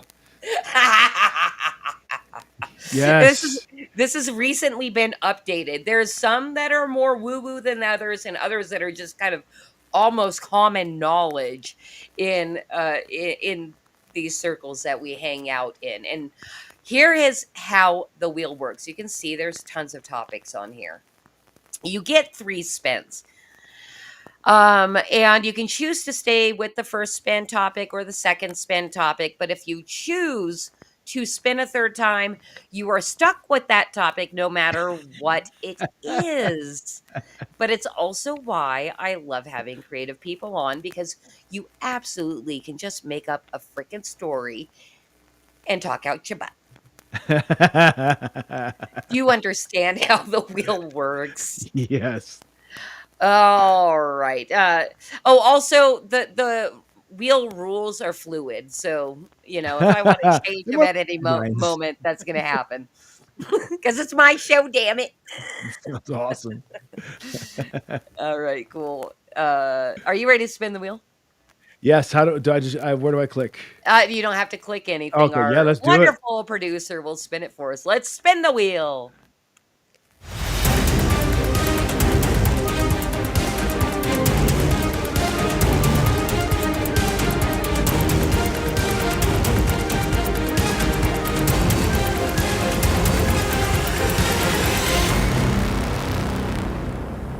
Ooh. Dude, I love the MK Ultra subject. Yes. I don't know how you feel about it, but like the CIA, they some pretty dirty creeps. Yeah. Oh yeah. Yeah, I dude. don't We know can if you do. We know can do. anything about it. Well, I know. What's the what's the doctor's name? Lovely? No. Don't ask me. Like this is kind of also mansplain. So MK Ultra was, to my knowledge. Now I'm sure someone in the chat will be able to correct me or like fill in the gaps. I have gaps because I've been out of the conspiracy loop for a while. But MK Ultra was a mind control program started by the CIA that used a lot of psychedelic and hallucinogenic drugs to trying to get people to a state where they could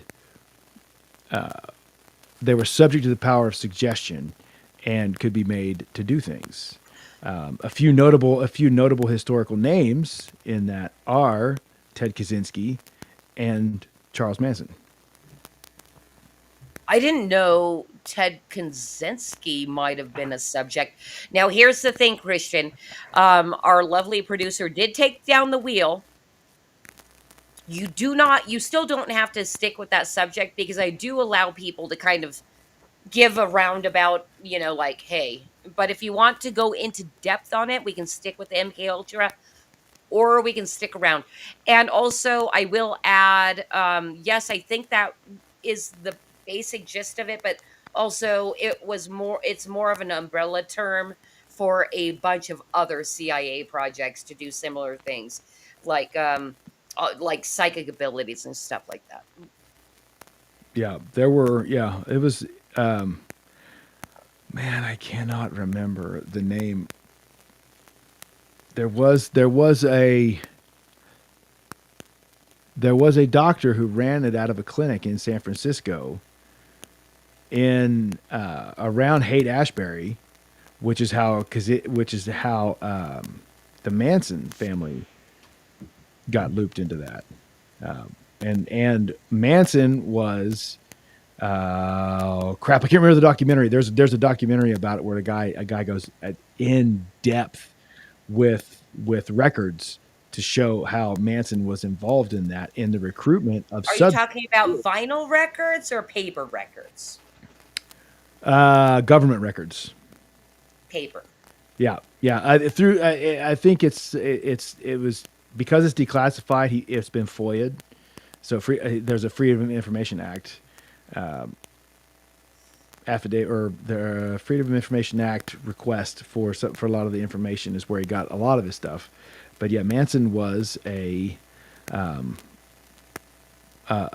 recruitment officer, unofficial for MK Ultra.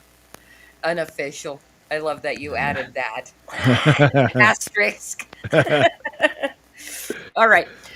Do you want to talk more in depth on that, or do you want to spin again? Let's spin again. I probably have nothing else, nothing worth adding to that. Yeah, and Billy Power Max just is chiming in there from the Peanut Gallery saying Helter Skelter. Yep. Yeah. All right. Let's spin it again, cause let's see what we come up with.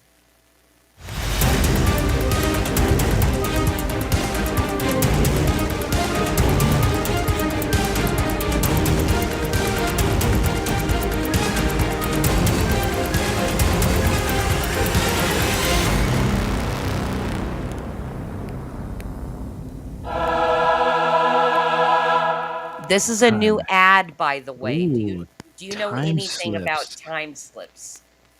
Not in the conspiratorial sense, but it sounds awesome. Let's talk about that. You want to talk? Okay, listen. Here's how the rules are fluid. We're gonna spin again since Jarrod can't really speak on it, but I will tell you about time slips. So there's also a place in the UK. I can't remember exactly where it is, but it happens a lot. So people be walking down the street, and then like a wom wom goes off in their head, and things get wonky for a second, and then they're back in time, like in the 1800s or something like that, and like are experiencing exactly where they're walking, but in a different time. And they're there for a little bit, and then they time slip back to the original timeline. Isn't that weird? Ooh, that sounds fun. It That right? that sounds Would like a you fun want one. that? Would you want that? I think I'd like to experience that. Like, dude. It depends. I don't know if I would want to experience it, but it would be. That sounds like a fun one to explore, a fun rabbit hole to chase. Yeah, But it like, is. yeah, I'd be afraid to go back and get a cut and then like die of sepsis or something. I will just because I don't know a ton about time slips. I'm a rabbit hole peer inner. I'm not like a deep diver. Some like 9/11 I can like talk about for hours.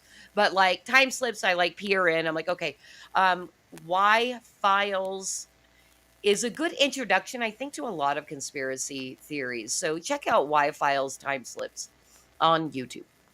All right. Yeah. All right. You know, Here's your. if you Yeah, unfocus your eyes while the wheels spin it almost looks like the devil from South Park. I'm gonna do it. I'm gonna do it this time. All right. Final spin. Final spin.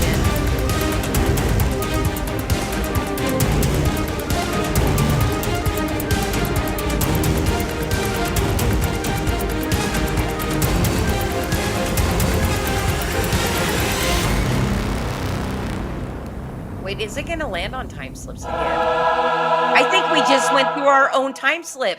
we time slipped. Free spin. And well, hold on. Before we move on, Daniel says it sounds hokey. Time slips sound hokey. I think they sound fun, Daniel.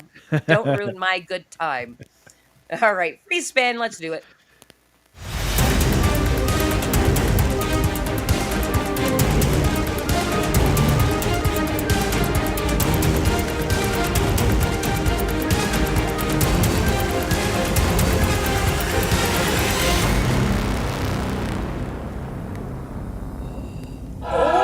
Oh, You are of, I think, my same age range. Do you remember the Satanic I Panic? I do. Let's I talk do about it. remember that. Yeah. Oh my goodness. Satanic Panic is the reason why I missed out on D&D. For anybody that doesn't know what Satanic Panic is, just give a brief So overview. the Satanic Panic was largely an early to mid late 80s phenomenon where Hold on, I have to stop you. You said, he said early to mid late 80s. You could have yeah, just said I it stutter a happened lot. in the 80s. You could have said in the 80s. Sorry, I had to live edit you. That's no, feel free. I need all the editing I can get. Just ask Daniel. But yeah, I was raised. Daniel, I too was raised in the Satanic Panic as a pastor's kid, and what a weird time that was, man. Like the earliest, the earliest inkling I remember of that was in I think 84. So I'd have been 6 years old at 84, and I remember hearing, and it was again, this was all hearsay. None of this was ever confirmed, but I remember hearing that in '84 that year at Halloween, there were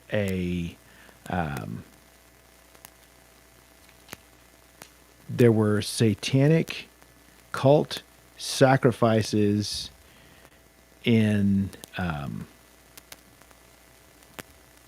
some like random Midwest town, like in the Indiana somewhere, and Boys Town. I was like, what, huh? So because I'm just a kid, it's like that sounds creepy, and then like I start as I get older through the '80s, I realized like people were just losing their minds, especially like in evangelical Christian church circles, like. I mean, everything was the devil was around every corner. Everything that wasn't Victory in Jesus was a satanic song. Like every band was satanic, every movie was satanic. Like everything was like, and that was the thing. Like, so I grew up growing up in ultra rural southern Ohio in the '80s. As a son of an evangelical pastor, is like everything is the devil, everything is satanic panic, and so it's like I never got to play D&D. Like I had to sneak and listen to music that wasn't church music. Like it was a weird time, man. Like a really weird time. Go and then on. and so like I can remember like having youth pastors like like looking back on it, like doing just phenomenal mental gymnastics trying to make every band that wasn't like Striper or what was Bride or some of those bands, like trying to make all these other bands like satanic bands, the one I heard was like Kiss stood for the band Kiss stood for Knights in Satan's Service. That was a rumor that went around a lot because Kiss wore black paint on their face, black and white paint, so they're obviously satanic. The AC/DC it was rumored to stand for Antichrist, Devil's Children, and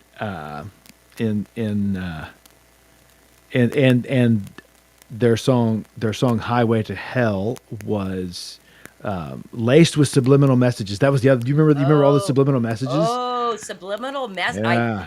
I don't know how that escaped my mind. Yeah. Like there was this big scare about subliminal messaging in music, and especially like heavy metal music. It wasn't heavy. It was just rock. But like that had all this satanic messaging, subliminal messaging in, or backmasking, where the claim was that an artist would record saying something satanic, or have some spoken satanic influence. They would speak, and then in the record they would play it backwards under the track, and it was supposed to be the subliminal messaging. And someone actually took Ozzy to court over it. Oh, really? Yeah, in I think '85 or '86, someone tried to sue Ozzy Osbourne for it, and like. And it was and there was some senator got involved with it and was just doing the most absurd mental gymnastics ever. And so and again, like that's where again I noticed a lot of it in music, because that's what like I'm always drawn to music. But yeah, people like I remember one youth pastor trying to say that Motley Crue was a satanic band because they wore eyeshadow and lipstick. I just thought that made them gay, but like they were just that's what they were to me. I didn't, they were never satanic, but it's so dumb. Oh yeah, and like the devil, they say that the devil horns like this, like even despite so Ronnie James Dio was the first known artist to do that on stage. When he took over for Black Sabbath when Ozzy left. So there was a while where RJD was the frontman for Black Sabbath, and he's Italian. Well, in in Italian, it's an old gypsy thing. It's to like give the evil eye or catch the evil eye is what that means. And so Ozzy was always the peace guy. Like Ozzy would do this on stage all the time. So Ronnie James Dio takes over for Sabbath, and he's like this, like so. According to his tradition, he's catching the evil eye. Like he's catching the evil eye and taking the evil eye off of the fans. That's what he's doing, like this. Well, some preacher somewhere is like, well, that's devil horns and blah blah blah, because there's a goat and a devil and all this, and that got turned into that. So anybody, I didn't know that. Thank you. yeah, and so like this became like a universal symbol for heavy metal. Like everybody did. Like I still do this because like I'm a metal guy, and like and because of that association with Black Sabbath, these became devil horns, even though that was never what they were traditionally, according to Ronnie James Dio. And so it was so absurd. And then Ozzy got a lot of heat. Ozzy got a lot of heat in the 80s. And it's like until the Satanic Panic, not enough people mainstream realized the band Black Sabbath existed. But then Black Sabbath existed, and instead of hearing the Ozzy's lyrics for what they were, like they thought, well, that's all. Like he's talking about witches and gathering and Black Sabbath, black masses, and blah blah blah. It's like it's an anti-war song, man. Like listen to the freaking lyrics, listen to what he's saying, and so, you know, everything with even a hint of heavy metal or heavy music period was automatically satanic in the 80s, whether it was or not. And then you had all these youth pastors, like when Stryper got big, they're like, oh, thank God, there's at least a band that we can tell our kids about. But yeah, there was I remember one youth pastor was talking about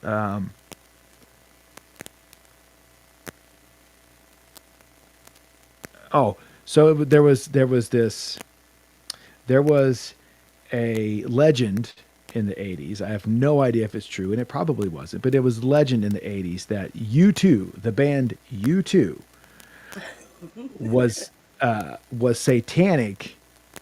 The proof, according to this youth pastor, the proof was they requested their mirror in their dressing room be decorated with red and green condoms, and that made them a satanic band. Oh, according to this man, it's like, what are you talking about? Like, what are you saying right now? And so like until it finally kind of, it seemed like it peaked around like 85. By 80, 88, 89, I don't remember hearing anything about it after that, or like not much about it after that until when was the Memphis 3? Do you remember that? I do not. If anybody in chat wants to give a date on that, please do, because I'm not Googling right now. Yeah, Memphis 3. The Memphis 3 was kind of the last thing we ever heard about it, because it was never, like those three were never definitively linked, even though they were convicted. They were never definitively linked to the murder, and it was never proven that they had anything occult, any occult affiliation or any satanic. There were nothing satanic about them at all. They were just kids who liked Metallica, and so that was kind of the last. That was the last thing I can remember. I mean, there may have been more, but as far as I can remember, like the Memphis 3 was like the last big thing to come out of the Satanic Panic, and then after that, it just kind of fizzled away. And I think, you know, I don't really know what kind of made it, why it kind of went away, but it just did. I guess it was just like any other trend. I think it just kind of ran its course. Well, that's the thing. How much do you think the media played into this? I mean, it was all media, right? Absolutely, 100%. Yeah. Yeah. Yeah. So I guess when the media decided to stop because whatever psyop was over, Yeah. Yeah. you know. Yeah. Okay, now we're getting into the 90s and let's let grunge do its thing. Yeah. And Yeah. Well, that was an odd time too, man. let's get hey, listen, we want the kids depressed. All right? Yeah. Emo and Yeah. grunge. What's funny is too is like it's like the '90s weren't really the '90s. Like outside of Seattle, the '90s weren't the '90s until like '94. Like you go to the Midwest, it was still the '80s until like I'm '93. no, I would say West Coast. Because I was in Yeah, California and I did that's the yeah, 90s in the 90s. yeah. But like in terms of the Midwest, when the rest of the country didn't catch up to the '90s until like '94. I think that I mean, like pre-internet, I think that was just kind of the trend because Yeah. I'm sure we all had family in the Midwest, and if you lived on the coast, and it seemed to be like the coast would do the trend, and then it'd flood inward over a period of a decade. Yeah. And like Yeah. I would make fun of my cousin for being like 4 years behind. I'm like, hey, you're wearing a flannel. It's '98, bro. It's '98. Yeah. That was 2 years ago.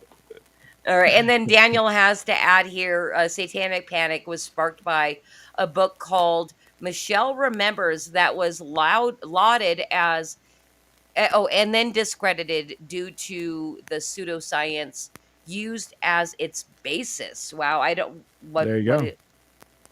what I'm, was the basis? I am Satanic unfamiliar Panic. with that. Yeah. Me either. I mean, I was just a All kid right. Well when that read. happened, but yeah. Very good. I think this has been a quite productive conspiracy corner, This was and awesome. everybody loves conspiracy corner Yeah, until man. they don't. Well, we're gonna get into our last segment. We didn't.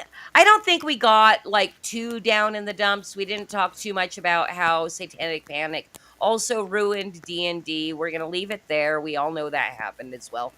Um, and we're gonna brand you, Jared, but don't Oh, be cool. afraid. Don't be afraid. It's not in a weird sex cult kind of way. It's just a it's just a Flip City branding, and what that comes with is invitations back to our FAFO parties where you get to live read with a group of wonderful people. Basically, it comes with 3 invitations. If you turn me down 3 times, then you have to come back on Creative Chaos and get rebranded. That's how the rules work.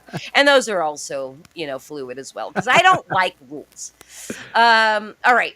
And I picked something very, very special for you. So basically, the way this works is you're going to live read a thing. But as I was preparing this tonight, knowing that you're a musician, I decided you're going to serenade me. I've always dreamed of being serenaded. My husband's not a singer. I've never been serenaded. And we're doing it in the name of China.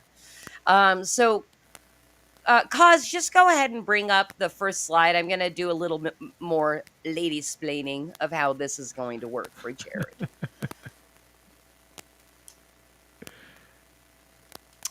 If it's dedicated to China, I'm going to use Mr. Liu Kim's voice. All right, so this is the first slide. I am going to read you in, and then you get to choose, and then you're gonna sing. And I even have background music. It does not matter if you're terrible. In fact, if you're terrible, it makes it more entertaining. All right, so some readers of Flip City magazine may find the following demonstration of American icons juxtaposed with repellent pro-authoritarian impulses to be distasteful. We admit to have even thrown up in our mouths once in a while writing this bit, and twice while drawing it. Now, you can have the pleasure of throwing up in your very own mouth as we examine what would happen if music legends sold out to China. And there's 2 choices here. I didn't prepare the slideshow to show the choices.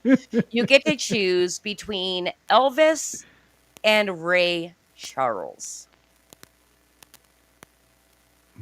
Oh. Also, while you choose, I will let everybody know for these segments, I do dig back in these archives. This is available in issue 3. We did this way back in the day, and the illustrations are done by the wonderful Scott McKenzie. So, have you chosen Ray Charles or Elvis? I think I got to go with Elvis. Okay, so we're gonna bring it up, and the background music's not gonna start right away, so you can have a second to look over it. So it's Elvis Presley, "Are You Loyal Tonight?" Can you see the words there?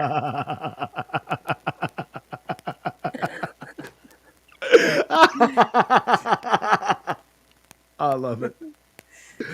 Oh, but there's so many L's. I want to do it in a Chinese voice though. Are you Do it. royal Oh my tonight? God! Please, please. Yes, I want to be a Chinese Elvis impersonator. Okay, fan freaking tastic. All right, so here's how it goes. I did choose a karaoke song that's going to play. I think it's maybe like 4 bars, and then the song starts. But I think you being a musician, you can pick it up. And Jared, this obviously isn't the whole song, but I did keep the entire karaoke going. So if you want to ad lib or sing it again, feel free, or we can call it quits. So This is just let us know when you're done, okay? And maybe when I fall out of the chair laughing. All right, good. Yes. All right. So Elvis Presley, the Chinese Elvis Presley version of "Bring Loyal to China." Yes, and the song will start as soon as you cue Cosmic and tell him to click it. Yeah, let's go. Let's go for it, dude.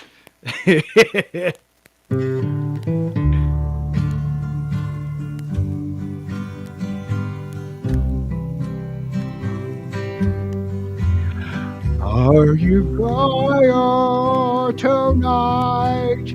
Are your values upright?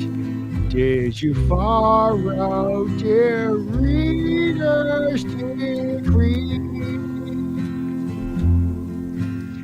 Will you say you were wrong for supporting Hong Kong? Or will you have to break both of your knees? Are the straps on your gurney fitting you fine? Can we cut out your spleen and set it on Rhine? Don't you think China's great? Are you true to the state? Tell me, dear, are you royal tonight?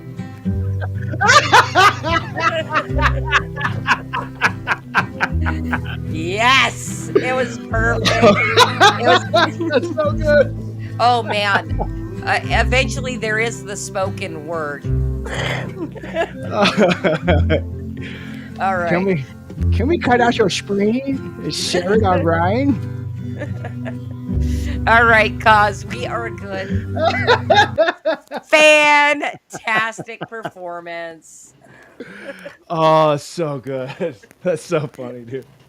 Is Sharon alright? That really is all you have to do is replace L's with R's. Oh, so good. Um, I remember I committed to memory. You know, so you remember Team America? Yes.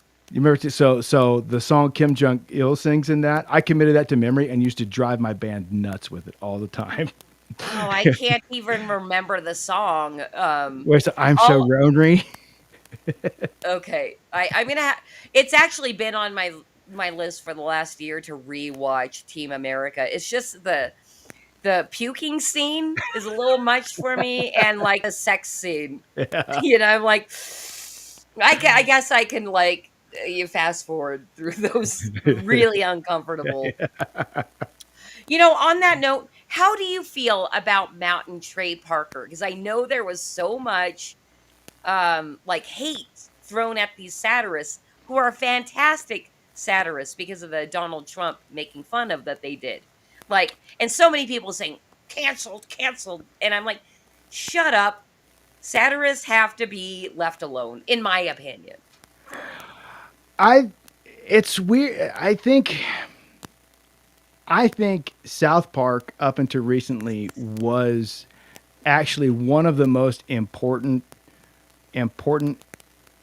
pop culture elements there were, because there was no sacred cow with them. Like they put a mirror up to everybody, and like so as a fan, I think that I love South Park. Think those guys are geniuses.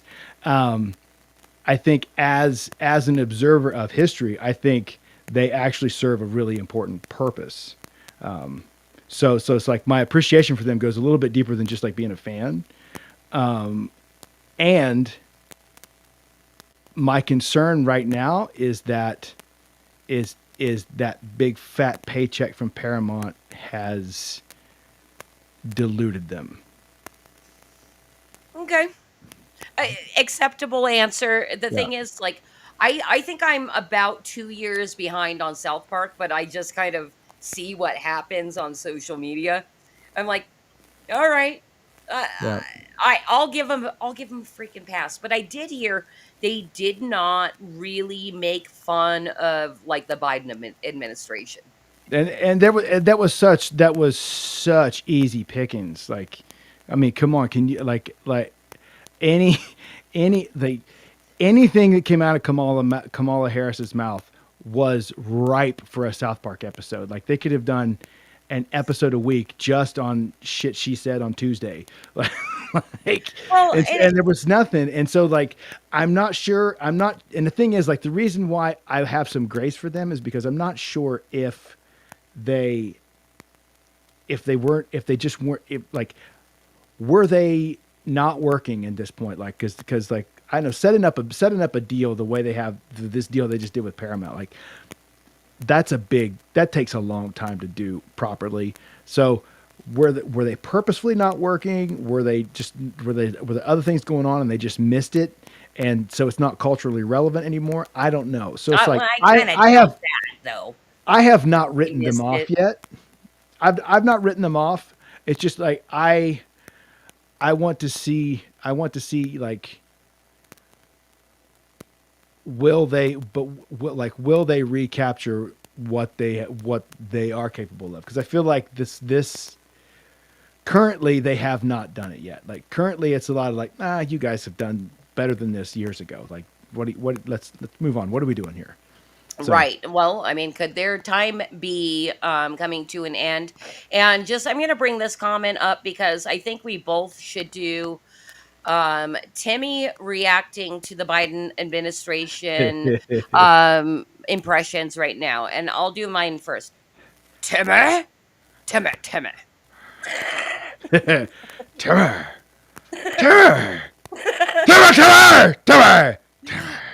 Dude, I loved the episode when Timmy was the lead singer of the band and the community was freaking out. That was awesome. It's like the kids genuinely freaking loved it.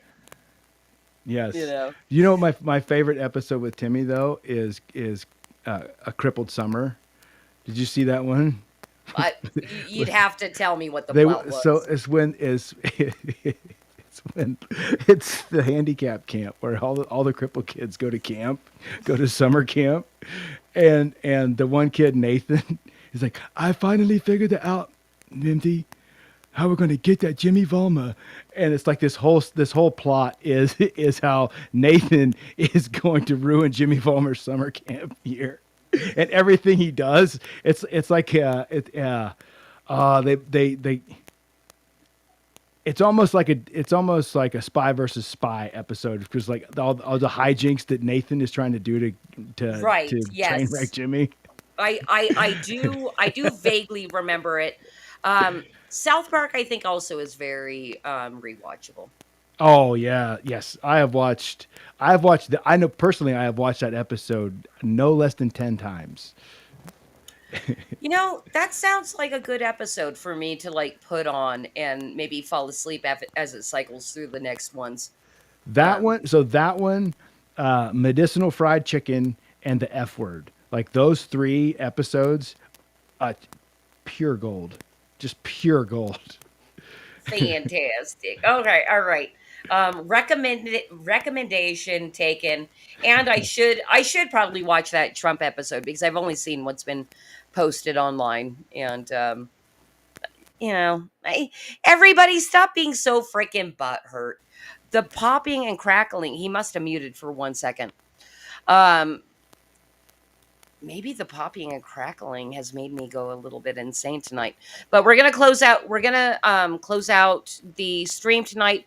Thank you so much for the awesome chat. Like this chat has been flying, Yeah, you guys are Jared. awesome, man. You Love it. you obviously have fans. Thank you guys. And Thank you. I love when the Iron Age comes in, checks in with their creative chaos stream. You guys are freaking awesome. Love that community over there.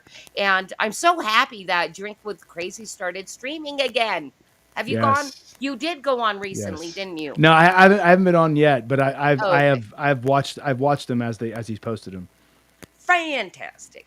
All right. Well, Jared, part of our closeout is telling everybody what you want them to do if they feel so inclined and where to find you, all that kind of stuff. Awesome. What I want you to do is, first of all, go check out my film. It's either on, you can find it on Amazon. You can find it on Roku at Madness Entertainment Group over the Pops, or you can watch it on Tubi, Fossum. It's available. I think there's a couple channels. There's one channel on YouTube. I know you can watch it. There's a lot of stuff, a lot of places you can watch it. The film is Missouri Breaks, The Ballad of Missouri Bill. Go find it. Go watch it. Give us a like, a thumbs up, a review, whatever. And stay tuned because Daniel P. Riley is helping me. He's helping me write, and he's also helping me direct the next film, which we start. We're filming the trailer for that in about 2.5 weeks. And Ooh, nice. I dropped a little. I mean, we have the first shot taken from the film that I posted on my X this week, and you can go see that. The film is called Where Even Shadows Fear to Tread, and Daniel is going to help me this time. We're going to do. We're going to try crowdfund it because I can't self-fund another one. So, and I don't know anything. I don't know jack about doing a crowdfunding right. So Daniel is going to help me do a crowdfunding. And so just keep an eye out for that because we're going to need a lot of help to be able to do this next one. It's a small town crime thriller that, the easiest thing, if I could do one of those stupid, it's this meets this meets this. Like if I could do one of those, even though I despise them, but for Don't do it then. No, don't do that. Okay, I won't do that. In fact, and Daniel, because I know you're still in chat, I thought you hated that as well. I think we do. Don't do it then. Okay, I won't. Like I won't. you've got a creative writer on your team. Yeah, it's a small town crime thriller that follows a detective that is in over his head and has to call in some outside help and calls in a genius, and then the plot gets real thick when they realize this goes a lot deeper than they realized. Does the genius have quirks? Actually, no. The genius is this is where I've subverted the norm. The genius is the picture of masterful self-control. Like, and it's actually, the genius is actually Daniel's character. The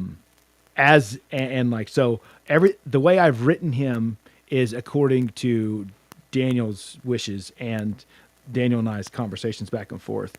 But the genius is the picture of supreme control, and the detective is the quirky one. Okay. But not like quirky, but like he's less stable. We'll say that. All right. You don't want to give too much away. I completely understand.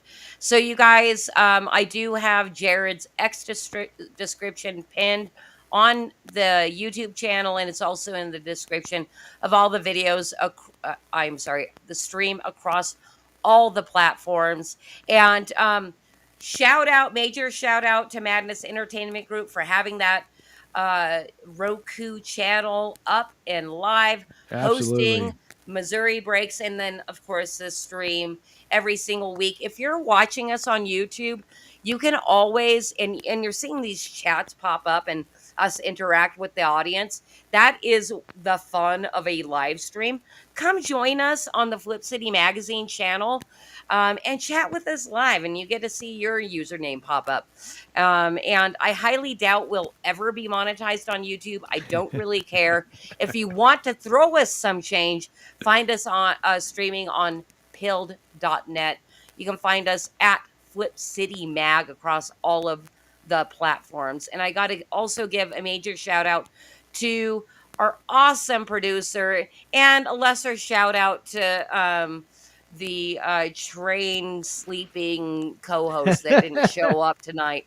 They do a stream every Sunday night called Three Beermen, where they talk about technology, a little bit of pop culture, politics, a little bit. They do cooking. It's a freaking awesome stream.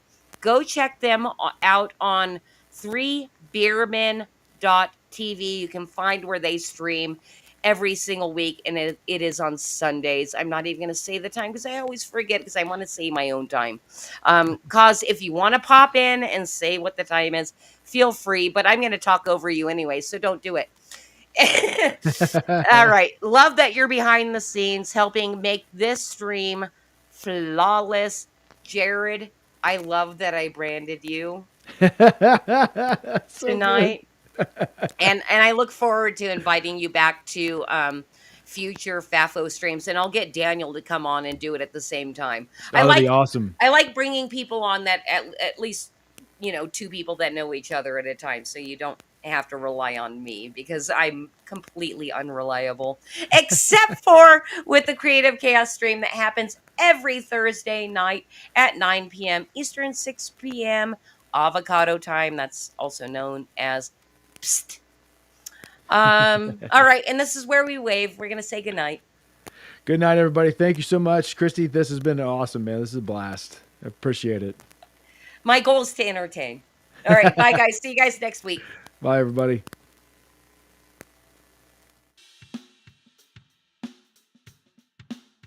Okay, class.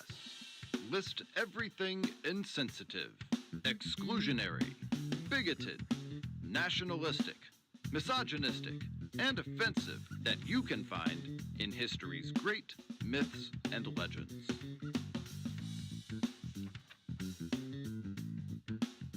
Extra points for suffering panic attacks or emotional outbursts.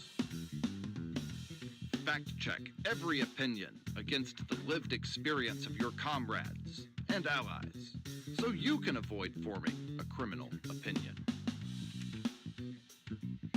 Scrutinize it cover to cover. Wrongthink, misgendering, dead naming, misinformation, microaggressions. Leave no page unturned.